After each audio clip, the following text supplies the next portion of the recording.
Welcome back to వని వంటిల్లు. ఈరోజు మనం ఎగ్ వేయకుండా, ఈస్ట్ వేయకుండా బేకరీ స్టైల్లో ఇంట్లో ఎంతో ఈజీగా డోనట్స్ ఎలా తయారు చేసుకోవాలో చూద్దాం. పిల్లలకి ఇలా మనం బయట కొనకుండా ఇంట్లోనే ఎంతో సులువుగా వీటిని తయారు చేసి పెట్టచ్చు. చాలా రుచిగా కూడా అనిపిస్తాయి. నా వీడియో చూడబోయే ముందు నా వీడియోస్ మీకు నచ్చినట్టయితే లైక్ చేయండి, షేర్ చేయండి, కామెంట్ చేయండి. మరిన్ని వీడియోల కోసం వని వంటిల్ని సబ్స్క్రైబ్ చేసుకోండి. చూడండి, డోనట్ ఎంత టేస్టీగా అనిపిస్తుందంటే సాఫ్ట్గా, చాలా రుచిగా అనిపిస్తుంది. తిన్న కొద్దీ తినేయాలనిపిస్తుంది. ఒక మిక్సింగ్ బౌల్ తీసుకోండి. దానిలో 1 కప్పు మైదా పిండి వేసుకోవాలి. 1 teaspoon baking powder, 1/2 teaspoon baking soda, చిటికెడు ఉప్పు, పించ్ ఆఫ్ సాల్ట్, 2 టేబుల్ స్పూన్లు గట్టి పెరుగు, 1 టేబుల్ స్పూన్ బటర్ మీ దగ్గర లేకపోతే ఆయిల్ని కూడా వేసుకోవచ్చు, 2 టేబుల్ స్పూన్లు పంచదార. ఇప్పుడు మొత్తం కూడా ఒకసారి కలుపుకోవాలి. మొత్తం ఇలా కలుపుకున్నాక దీనిలో అవసరాన్ని బట్టి కొద్దిగా పాలను, ఒకేసారి పోసుకోకుండా కొద్దిగా పాలను వేసుకుని గట్టి ముద్దలాగా కలుపుకోవాలి. పిండిని కలుపుకున్నాక చూడండి, ఇంత సాఫ్ట్గా ఉండేట్లు కలుపుకోవాలి. ఇలా కలుపుకున్న ముద్దని గిన్నెలో పెట్టి మూత పెట్టి గంటన్నర నాననివ్వండి. గంట తర్వాత పిండి నానింది కదా, వీటిని ఇప్పుడు నానిన పిండిని నిమ్మకాయ సైజ్ అంతా ఉండలుగా తీసుకుని క్రాక్స్ అనేది ఏమీ లేకుండా ఇలా రౌండ్గా చేసుకుని పెట్టుకోండి.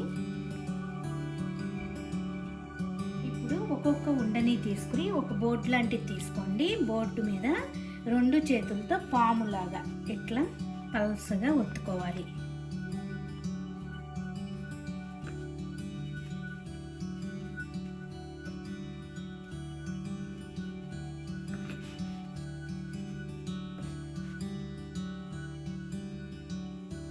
ఇలా ఒత్తుకునేటప్పుడు కొంచెం ఎక్కువ పిండి అవసరం లేదు. పూత పిండి, కొద్దిగా పొడి పిండి వేసుకోండి లైట్గా. అప్పుడు అతుక్కోకుండా ఉంటుంది మనకి.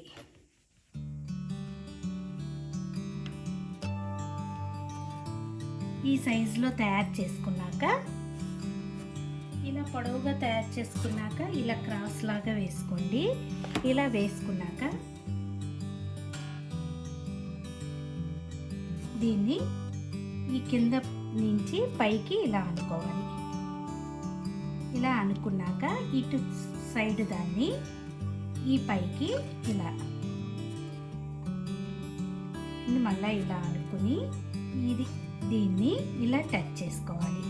ఇక టైట్గా మనం టచ్ చేసుకుంటే నూనెలో వేయించుకునేటప్పుడు విడిపోకుండా మనకి డోనట్ అనేది షేప్ అనేది చాలా బాగుంటుంది.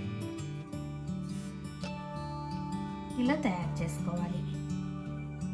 ఇంకొకటి ఫోల్డింగ్ చూపిస్తాను. ఒకదాని మీద ఒకటి ఇట్లా క్రాస్గా వేసుకోవాలి. ఇలా క్రాస్గా వేసుకున్నాక ఈ పిండిని పైకి ఇలా అనుకోవాలి. ఇటు నుంచి వచ్చిన దాన్ని ఈ విధంగా అనుకొని ఈ 2 కూడా మనం టైట్గా నొక్కేసుకోవాలి. చూడండి, ఇలా అన్నీ కూడా ఇలా రెడీ చేసి పెట్టుకోవాలి. ఇలా అన్నీ రెడీ చేసుకున్నాక స్టవ్ చేసుకుని బాండీ పెట్టుకుని డీప్ ఫ్రై కావాల్సినంత ఆయిల్ వేసుకోండి. ఆయిల్ వేడయ్యాక ఫ్లేమ్ని లో ఫ్లేమ్లో పెట్టుకుని వీటిని వేసుకుని వేయించుకోవాలి. మరి ఆయిల్ ఎక్కువ వేడైపోకూడదు.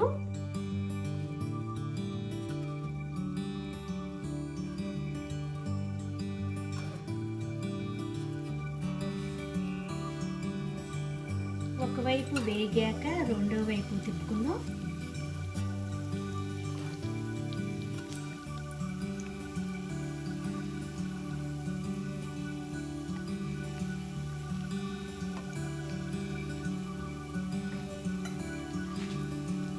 కూడా చక్కగా వేగిపోయినాయి. ఇలా వేగాక వీటిని ఇట్లా గరిటెలో తీసుకుని ప్లేట్లో పెట్టుకుందాం. మిగతా అన్నీ కూడా ఇలాగే వేయించుకోవాలి.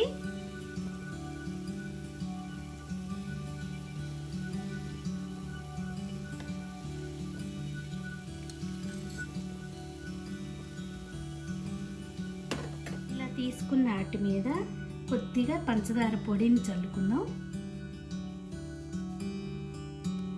మీరు పిల్లలకి బేకరీలో కొనే బదులు ఇలా చక్కగా ఇంట్లో ఈజీగా తయారు చేసి పెట్టచ్చు. అచ్చం బేకరీ స్టైల్లో ఎంతో టేస్టీగా అనిపిస్తాయి. ఈ వీడియో నచ్చితే మీరు కూడా తప్పకుండా ఒకసారి ఇలా చేసి చూడండి. Thank you for watching.